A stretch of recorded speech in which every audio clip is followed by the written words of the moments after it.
Gender, उसका BP, pulse, temperature, उसके क्या क्या इन्वेस्टिगेशन कराए, ये सारी एक पेशेंट की रिपोर्ट में हमें मेंटेन करनी होती है।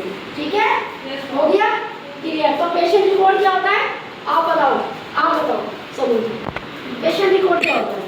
पेशेंट का नाम, जब पेशेंट हमारे पास आता है तो पेशेंट का रिपोर्ट डाटा तैयार करते हैं, उसमें हमें सारी चीज लिखनी होती है, पेशेंट का नाम, जेंडर, एज, और जो टाइमिंग होता है मोस्ट इम्पोर्टेंट होता है, क्योंकि जब भी पेशेंट आता है सबसे पहले हमें उसका टाइम, किसी भी चीज को करने से पहले टाइम लिखना चाहिए कि पेशेंट कब आए, किस टाइम पर आए, इनकी एज क्या है, इनका जेंडर क्या है।